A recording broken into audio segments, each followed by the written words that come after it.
प्यार में बोल बोल रानी रहलू हमरा दरबार में तोर मीठी मीठी पतिया से कायल रहनी किया पर हम जागल रहे व्हाट्सएप पे पतिया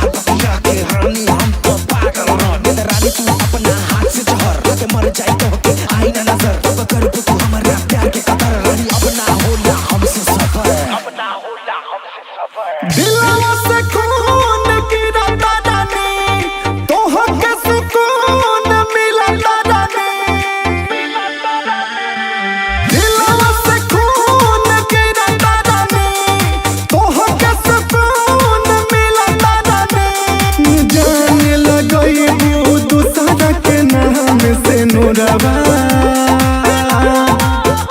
साथियों करे तो खुश रही छोड़ी के चली जाई बुकाह बाटे दिल के कसुरवा बात ये तने बता के जाई आजा रखिया जाई तू हमके भुला जाई आजा रखिया जाई तू हमके भुला जाई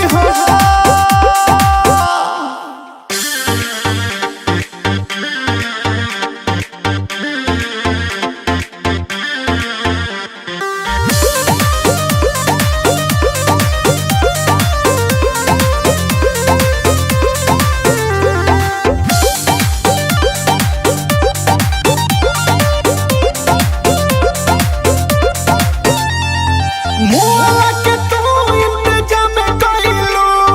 विवेक के काहे बदनाम कइलू मोला के तू इंतजाम कइलू विवेक के काहे बदनाम कइलू निकलिया रखी तया जई हो हमारी नियरवा तू कफन ओढ़ा जाई छोड़ी के चली जाई बुकाह बाटे दिल के कसुरवा